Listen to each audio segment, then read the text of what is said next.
சாயிரா சாயிரா ஓம் சாயிரா சாயிரா ஓம் சாயிரா சாயிரா அன்பே சாயிரா பேரன்பே சாயிரா அகிலம் தளிக்க ஆத்மா விழிக்க அனுதினம் சாயிரா எங்கள் அன்பே சாயிரா ஒன்றே இறைவன் ஒன்றே பூமிக்கென்றும் சாயிரா சரணம் சாயிரா நன்றே செய்து வாழ்வோம் நாம் ஒன்றே செய்து வாழ்வோம் அன்பே சாயிரா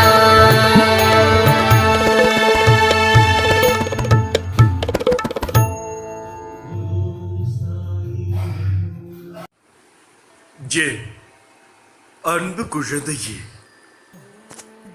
எவன் ஒருவன் நல்லது கெட்டது இரண்டையும் ஒன்றாக பார்க்கிறானோ அவனே என்னை அதிகம் கவர்ந்தவனாகிறான். ஏனென்றால் நல்லது கெட்டது என பக்குவம் பார்க்க தெரிந்து கொண்டாலே அவன் இந்த உலகத்தில் பக்குவசாலிகளுள் ஒருவனாக மாறுகிறான். நீங்கள் என்னுடைய ஆலயத்திற்கு வரவில்லை முடியவில்லையே என்று கவலைப்பட வேண்டாம். உன்னை தேடி நான் வீட்டிற்கு எப்போதோ வந்துவிட்டேன். ஆகையால் அந்த பயமும் கவலையும் உனக்கு தேவையில்லை. உன் மனதில் தைரியத்தை இழந்து விடாதே. எந்த விதமான கவலையும் வேண்டாம். எல்லாம் சுகமாகிவிடும். கவலையை விடு. பக்கிரி தயாள குணம் உள்ளவர். உன் வாழ்க்கை முன்பிருந்த விட நல்ல நிலைக்கு உன்னை ரட்சிப்பார். நீங்கள் நினைப்பவை சிறியவை நடக்காமல் இருக்கலாம். ஆனால் நான் உங்களுக்காக வைத்துள்ளது அதிகமானவை, அபாரமானவை. யாரிடமும் கேட்டு கிடைக்காத பொருள் என்னிடம் கேட்டால் நிச்சயம் கிடைக்கும். உண்மையான இறைவன் அருள் உனக்கு கிடைக்கிறது என்பது கஷ்டங்களே வராமல் இருப்பது அல்ல. எவ்வளவு கஷ்டங்கள் வந்தாலும் அதில் இருந்து நீ மீண்டு வருவதே. நான் உங்களுக்காக வாழும் உங்கள் இறைவன். நீங்கள் ஏழையாக இருந்தாலும் உங்களை காத்து ரட்சித்து காப்பதே என்னுடைய கடமை. உனக்காக படைக்கப்பட்டது உனக்காகத்தான். அந்த அன்பு உன்னை விட்டு எவ்வளவு தூரம் சென்றாலும் எவர் தடுத்தாலும் அது உன்னையே வந்து சேரும். உன் உண்மையான அன்புக்கு என்றும் உன் சாயப்பா துணை நிற்பேன்.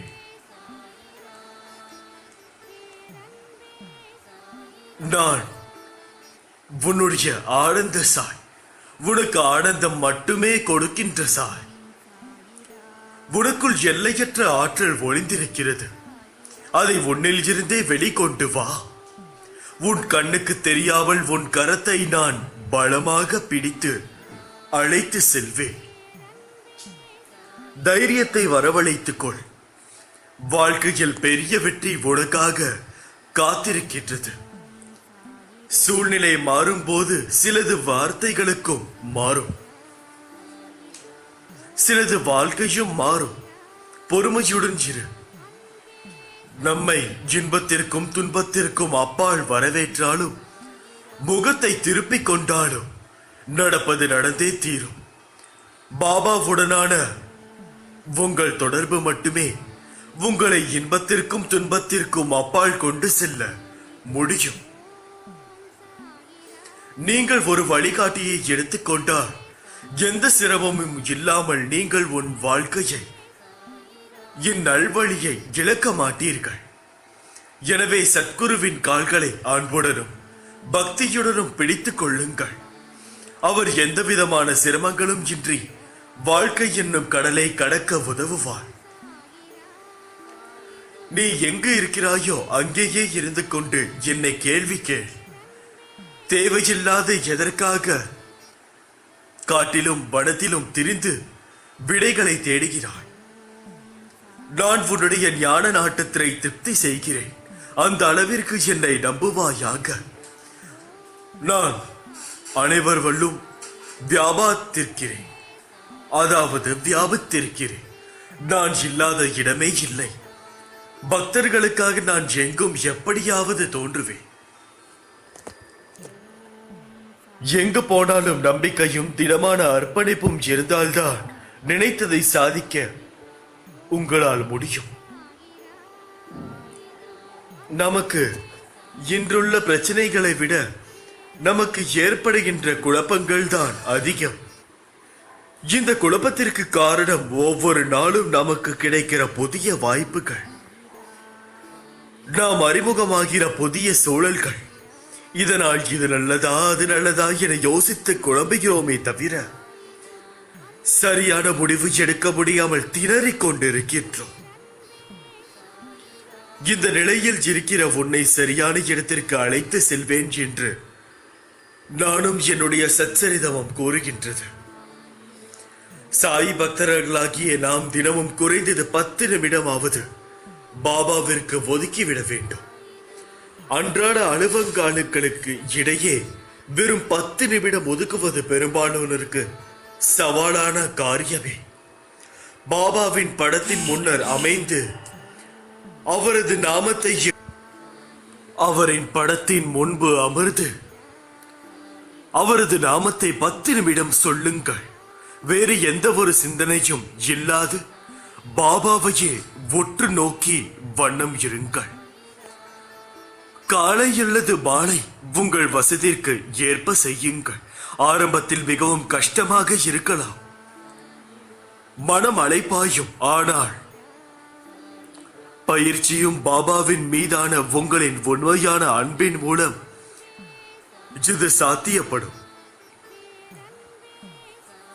நாளடைவில் பாபாவின் உருவம் எப்போதும் கண்களில் இருக்க, பாபாவின் நாமம் மனதில் ஒலித்துக் கொண்டே இருக்கும்.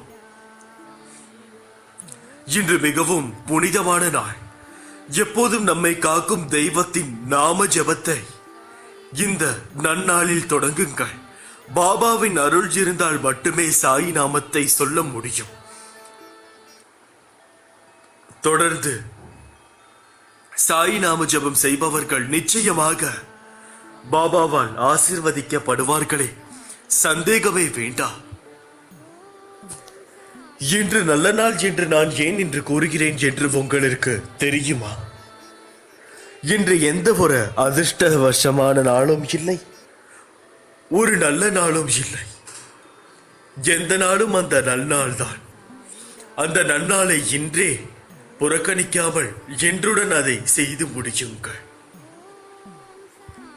சாய்பாபா அன்று காலராவை அளித்தது போல நிச்சயமாக இப்பொழுது வந்திருக்கும் இந்த நோயையும் அளிப்பார். சாய் நம்மிடம் எதிர்பார்ப்பது 2 மட்டுமே, நம்பிக்கை, பொறுமை. இவ்விரண்டையும் நாம் இழக்காமல் தொடர்ந்து பிரார்த்தனை செய்வோம். உனது வாயிற்கதவை தட்ட விரைவில் நான் வருவேன். பொறுமை முக்கியம். இதில் பொறுமை இல்லை என்றால் எதையும் சாதிக்கவே முடியாது. பொறுமை ஒன்றுதான் நம் அனைவரையும் வழிநடத்தும் மிகப்பெரிய ஊன்றுகோல். அந்த ஊன்றுகோலை நாம் சரியாக தக்க வைத்துக் கொண்டால் மட்டுமே அது நம்மளை சரியான வழியில் அழைத்து செல்லும். இல்லையெனில் அது மிகவும் தவறாக போய்விடும். ஒரு விஷயம் தெரிந்து கொள்ளுங்கள். நீங்கள் என்னை கும்பிட வருவீர்கள் என்றால் உங்களுக்கு பொறுமையும் நம்பிக்கையும் இருக்கிறதா என்று உங்களை பரிசோதித்துக் கொள்ளுங்கள். ஏனென்றால் பொறுமையும் நம்பிக்கையும் இருந்தால் மட்டுமே என்னிடம் நீங்கள் இருக்க முடியும், உங்களிடம் நானும் இருக்க முடியும். சில எண்ணங்கள் நிறைவேறவில்லை என்பதால் வாழ்க்கை முடிந்து விடாது. ஏதோ ஒரு காரணத்தால் இறைவன் உன்னை காப்பாற்றி இருக்கிறார் என்று மகிழ்ச்சி கொள். என்னை நம்புகிறவர்களின் நம்பிக்கை ஒரு நாளும் அழிந்து விடாது. நம்பிக்கையுடன் சரணடைந்தால் சகலமும் கைகூடும். என்னிடம் எதுவாக இருந்தாலும் சொல்லிவிட்டு செயல்படு. சோதனை தருகிற நான் அதை தாங்கும் சக்தியையும் தருவேன். தப்பிக்கிற வழிகள் பலவற்றையும் உருவாக்கி அளிப்பேன். உன்னை நான் என்றும் கைவிடப் போவதில்லை. அன்பே சிவம். அன்பிலே உங்கள் வாழ்வை தொடங்குங்கள். எல்லாரிடமும் அன்பாக பேசுங்கள், அன்பாக பழகுங்கள். இதை நம் வாழ்வில் கடைபிடித்தாலே பாபா நம்மை அனைவருடைய அவருடைய நல்லாசியில் மேன்மையடைய செய்து விடுவார்கள். இதை நம்புங்கள். இப்படிக்கு உன் சாய் அப்பா அல்லாஹ். என் அன்பு குழந்தையே,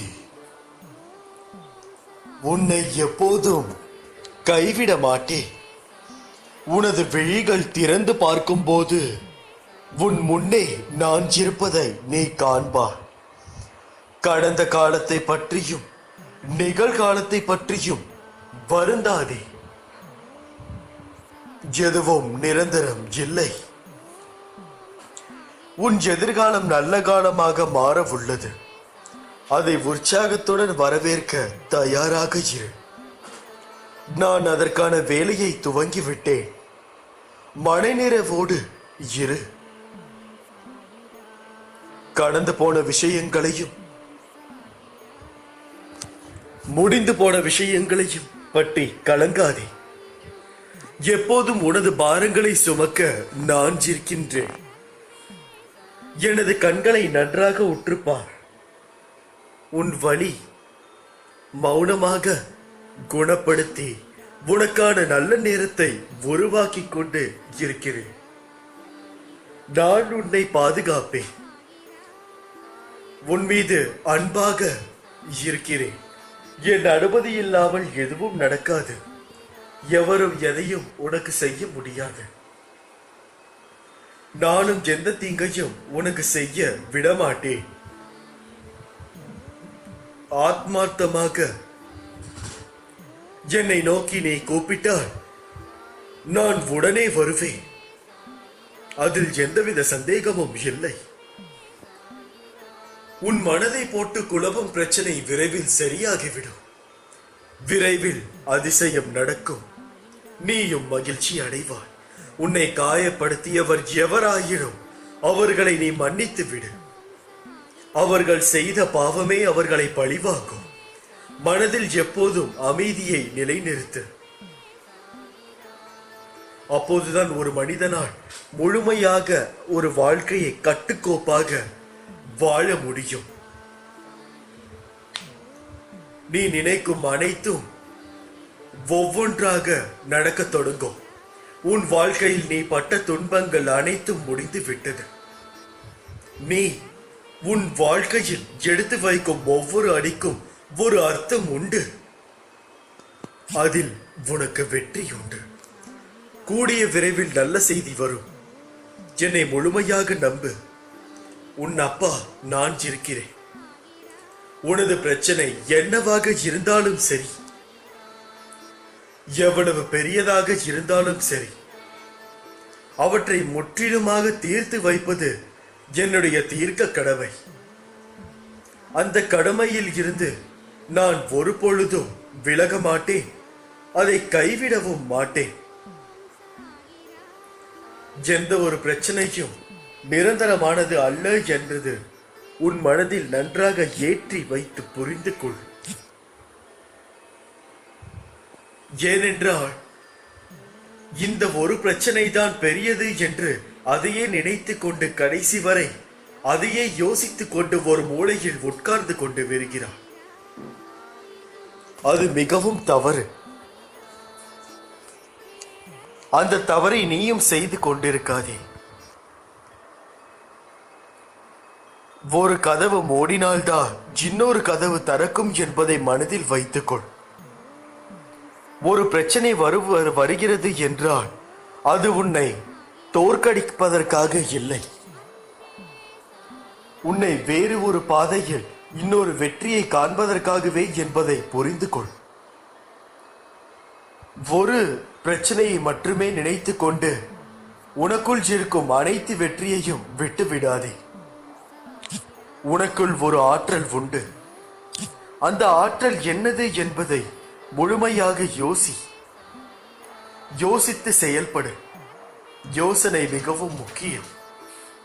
அந்த யோசனை ஒன்று இருந்தாலே உன் வாழ்க்கையில் வெற்றி என்பது மிகவும் சுலபமாக போய்விடும்.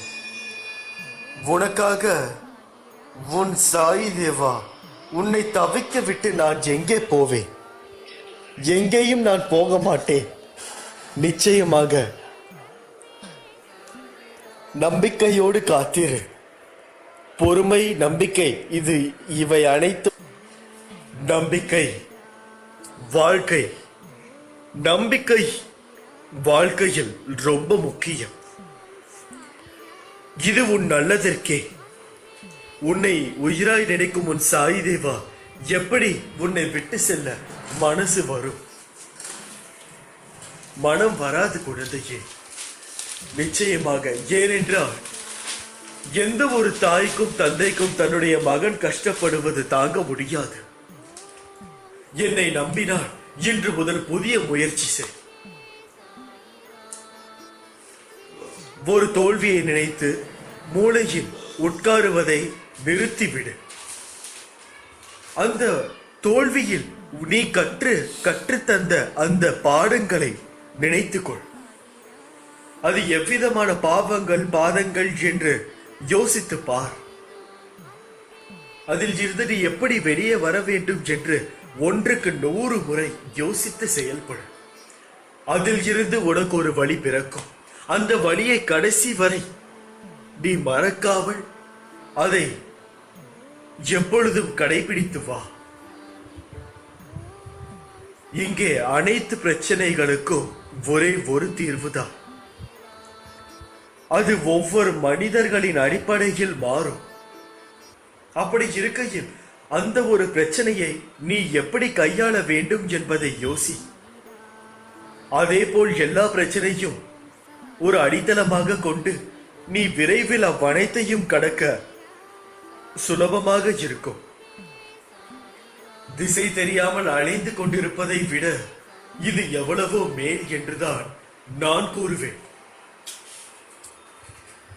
குழந்தையே, முதலில் உன்னை சுற்றி இருப்பவர்கள் எப்படி இருக்கிறார்கள் என்பதை புரிந்து கொண்டு நடந்து கொள். உன்னுடைய வாயில் இருந்து வரும் தேவையில்லாத சொற்களால் நீதான் மாட்டிக்கொள்கிறாய் அனைவரிடத்தும். ஏனென்றால் இந்த மனிதர்கள் சிலர் சந்தர்ப்பவாதிகள் தான். அவர்கள் அனைவரும் எப்பொழுது சந்தர்ப்பம் கிடைக்கும் என்று எதிர்பார்த்து கொண்டிருப்பார்கள். ஆகையால் நீ பேசும் ஒவ்வொரு வார்த்தையும் கவனித்து பேசு. அந்த வார்த்தையில் இருந்து ஒரு பிரச்சனையை எடுத்து உனக்கு தீங்கு விளைவிப்பவர்கள் இங்கு ஏராளமாக இருக்கிறார்கள். அன்பு செலுத்த கற்றுக்கொண்டால் மனம் தூய்மையாகும் என்பதை நீ அறிய வேண்டும். நீ அறிந்த பிறகு உன்னை சுற்றி உள்ளவர்களுக்கு அறிய வைக்க வேண்டும். எவனொருவன் தன்னுடைய பழக்கத்தில் இருக்கும் நல்லொழுக்கத்தை பிறருக்கு கற்றுக் கொடுக்க முன் வருகிறானோ அவன் கடவுளுக்கு இணையாவான். உங்களிடம் ஒரு நல்ல விஷயம் இருக்கிறது என்றால் அந்த நல்ல விஷயத்தை பலருக்கும் கற்றுக் கொடுங்கள். எத்தனையோ விஷயங்கள் இருக்கின்றது. உங்களுக்கும் ஒரு சில தீய பழக்கம் இருக்கலாம். ஆனால் அந்த தீய பழக்கத்தில் இருந்து நீங்கள் முன்னேற வேண்டும் எனில் உங்களிடம் இருக்கிற நல்ல விஷயங்களை பிறருக்கு பகிர்ந்து கற்றுக் கொடுக்க வேண்டும். கற்றுக் கொடுப்பதில் இருந்துதான் ஒரு நல்ல குரு உருவாகுகிறான் என்பதை முடிவெடுத்துக் கொள்ளுங்கள். அந்த குருவில் இருந்துதான் ஒரு சத்குரு வருகிறார். அந்த சத்குரு கடவுளுக்கு இணையாகிறார். ஆகையால் இங்கு இருக்கும் ஒவ்வொருவர்களும் சாதனை படைத்தவர்கள்தான். ஆனால் அவர்கள் எந்தெந்த நிலையில் எந்தெந்த விஷயங்களில் சாதனை படைப்பார்கள் என்பதை முதலில் ஆராய வேண்டும். முதலில் நீங்கள் உங்களை படித்துக் கொள்ளுங்கள். உங்களை படிப்பதன் மூலம் உங்கள் சுற்றி உள்ளவர்களிடம் நீங்கள் எப்படி பழக வேண்டும் என்பதை மிக சுலபமாக அறிந்து கொள்ளலாம். அவரவருக்கு ஏற்றவாறு நீங்கள் பழகிவிட்டாலே உங்களுக்கு எந்த ஒரு பிரச்சனைகளும் வராது. ஏனென்றால் எல்லா விரல்களும் ஒரே போல் இல்லை, ஒவ்வொன்றும் வேறு வேறு போல்தான் இருக்கிறது. அப்படி இருக்கையில் அந்த விரல்களுக்கேற்ப அந்தந்த வேலையை அதற்கு கொடுக்க வேண்டும். அதே போல்தான் மனிதர்களும் யார் யார்கள் இருக்கிறார்களோ அவரவர்களுக்கு ஏற்ப நாம் நம்மை மாற்றிக்கொள்ள வேண்டும். இப்படிக்கு உன் சாய் அப்பா. அல்லாஹ் பாலிக். என் அன்பு குழந்தையே, நான் என் வார்த்தையை ஒருபோதும் மீறியது இல்லை. என் உயிரை கொடுத்தாவது என் வார்த்தையை நான் காப்பாற்றுவேன். என் ஆசீர்வாதம் என்றும் உனக்கு உண்டு. இனி நீ நன்றாக இருப்பாய். உன் வாழ்க்கை பிரகாசமாக இருக்க போகிறது. உன் வேண்டுதலும் சீக்கிரமே நிறைவேற போகிறது. என்னை வரவேற்க நீ தயாராக இருக்கிறாயா? ஏனென்றால் நான் உன் வீட்டிற்கு வர ஆசைப்படுகிறேன். இவ்வுலக வாழ்க்கையே சோதனைதான்.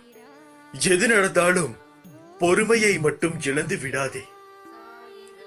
என் மீது உள்ள நம்பிக்கையும் இழந்து விடாதே. இது உன் வாழ்வின் கெட்ட சூழ்நிலையாகும், நான் ஒப்புக்கொள்கிறேன். ஆனால் நான் உன்னோடு இருக்கும்போது ஏன் கவலை கொள்கிறாய்? இறந்த காலத்தை மறந்து முன்னேறி செல். நல்லது நடந்தே தீரும்.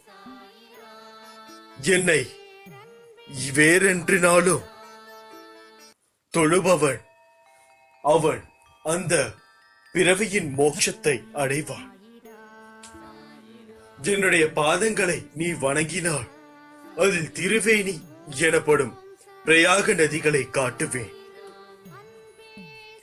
என்னுடைய சிலை உனக்கு ஆறுதலை தருவது போல் நீ உணர்ந்தால் உனக்கு முடிவில்லா ஆனந்தத்தையும் அமைதியையும் நான் தருவேன். என்னை நீ தொடர்ந்து வணங்கி வந்தால் ஒழுக்கமான முறையில் வணங்குவதை உனக்கு நான் கற்றுத் தருவேன். உன்னை காப்பவனாக என்னை நினைத்து நீ அபிஷேகம் செய்தால் ஒவ்வொரு அபிஷேகத்தின் போதும் உன்னுடைய பாதுகாவலனாக நான் மாறுவேன். என்னையே நீ அனைத்து கடவுளாக எண்ணி பார்த்தால் நான் உனக்கு அனைத்து கடவுளுமான ஒரே கடவுளாக மாறுவேன். சாய் மந்திரத்தை சிரத்தையாக செய்தால் மந்திரத்தின் பொருளை உனக்கு உணர்த்துவேன். நீ என்னை பற்றிய அனைத்து விஷயங்களையும் படித்து தெரிந்து கொண்டால் உன்னை ஞானம் உள்ளவனாக்குவேன். நீ என்னிடம் அன்பு செலுத்தினால் உன்னை என் நிழலில் வைத்திருப்பது பாதுகாப்பேன்.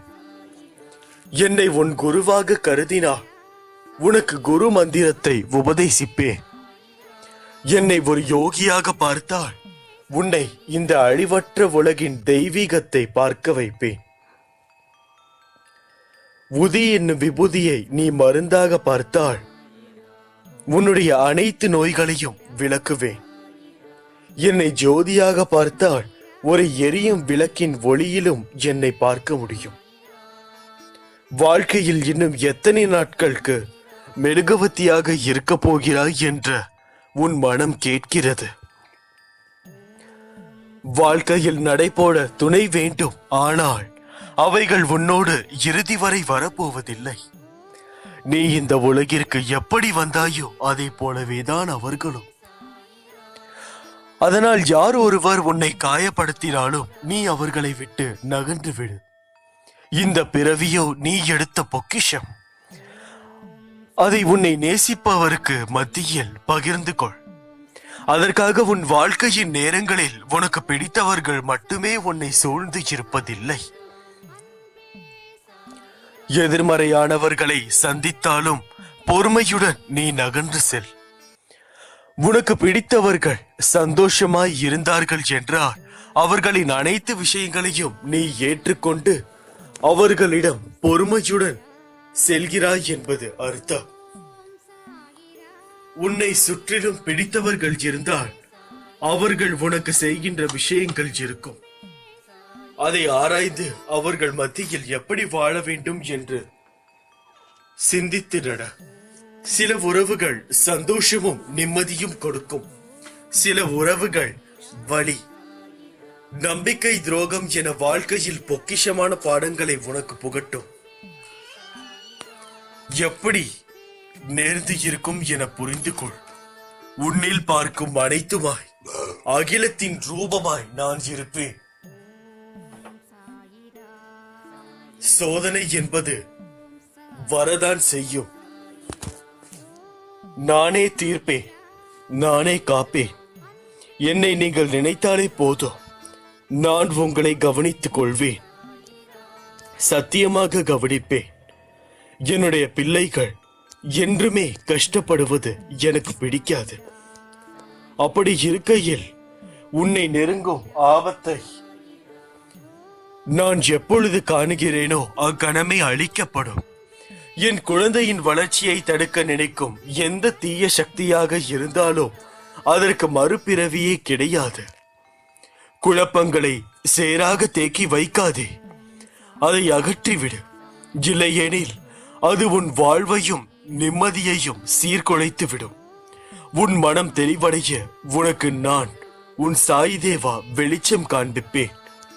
உன் அன்பின் ஆழத்தையும் உன் பக்தியின் தூய்மையையும் எவ்வளவு உன்னதமானது என்பதை உன் சாயப்பா நான் அறிவேன். நீ இந்த இக்கட்டான சூழ்நிலையில் கூட என்னை பிரார்த்தனை செய்து என் மனம் குளிர செய்து விட்டாய். நாம் கோயிலுக்கு சென்றுதான் நம் பாபாவை தரிசனம் செய்ய வேண்டும் என்று நினைக்காமல் உன் வீட்டிலேயே பூஜை செய்து என் மனதை மிகவும் திருப்தி செய்து விட்டாய். ஆகையால் இனியும் உனக்கு கவலை தேவையில்லை. உன்னை நினைக்காமல் ஒரு நொடியும் நான் கழிக்கப் போவது இல்லை. ஆகையால் நீங்கள் எப்பொழுதும் கவலை என்ற கடலிலே மூழ்க வேண்டாம். எதற்கு என்றால் நீங்கள் அதில் மூழ்வதனால் உங்களை சுற்றி இருப்பவர்களுக்கு தான் அதற்குண்டான பிரச்சனையே தவிர உங்களுக்கு அந்த தாக்கம் மிகவும் கம்மிதான். உன் வேண்டுதல் யாவும் நிறைவேற்றப்படும். நிறைவேற்றும் வரை கொஞ்சம் பொறுமையாகவும் நம்பிக்கையுடனும் இரு. ஒவ்வொரு நிமிடமும் மனதுக்குள் தவிக்கிறாய். அதற்கான தீர்வை நான் விரைவில் தருவேன். நிம்மதியாக இருக்க கற்றுக்கொள். நான் உன்னுடன் எங்கும் எப்போதும் இருக்கிறேன். இன்று இருக்கும் நிலைமையை பார்த்து நாளை தீர்மானித்து விடாதே. ஏனென்றால் உன் குருவாகிய எனக்கு உன் நிலைமையை மாற்ற ஒரு வினாடி போதும். நான் ஒரு சமர்த்த சத்குரு. ஆகையால் என்னிடம் எந்த ஒரு சாத்தானின் பாட்சியும் பலிக்காது. எந்த ஒரு சக்தியும் என்னை தாண்டி உன்னிடம் செல்லவும் விடமாட்டேன். செல்லவும் முடியாது. அவை அனைத்தும் என்னுடைய பதிலுக்காக காத்து கொண்டிருக்குமே தவிர உன் அருகில் ஒரு இமையளவும் அசைய விடமாட்டேன். உண்மையான இறைவனுடைய அருள் உனக்கு கிடைக்க வேண்டும் என்றால் நீ அவர்களின் மேல் முழுமையாக நம்பிக்கை வைக்க வேண்டும். உயிரில்லாத ஒரு பொருள் மீது நீ நம்பிக்கை வைத்தால் கூட அது கடைசி வரை உன்னை பார்த்து கொள்ளும்.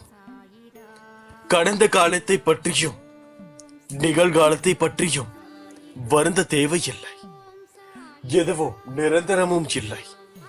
உன் எதிர்காலம் நல்ல காலமாக மாற உள்ளது. அதை உற்சாகத்துடன் வரவேற்க தயாராக இரு. என்னதான் இப்படி ஆனாலும் உனக்கென்று ஒரு வாழ்க்கை ஒரு நாள் வந்துதான் தீரும்.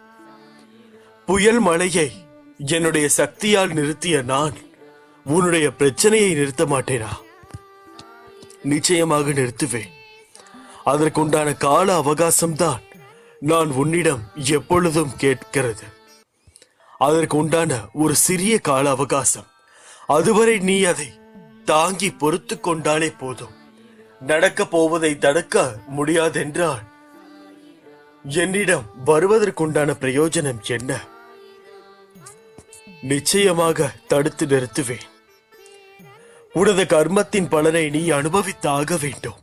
ஆனால் உனக்கு என் மீது நம்பிக்கை இருந்தால் எனது சந்நிதியின் முன்னார் நெருப்பில் வைக்கோல் எரிவதை போன்று உன் கர்ம வினைகள் எரிக்கப்படும். என்னிடம் அசைக்க முடியாத நம்பிக்கை வைத்தால் மட்டுமே இது சாத்தியமாகும். இது சாத்தியமாகுவதும் சாத்தியமாகாமல் போவதும் உன்னுடைய கையில் தான் இருக்கிறது, உன்னுடைய மனதில் தான் இருக்கிறது, உன்னுடைய நம்பிக்கையில் தான் இருக்கிறது. இதை புரிந்து நல்லபடியாக நடந்து கொள்வாயாக. இப்படிக்கு உன் சாயப்பா. அல்லாஹ் மாலிக்.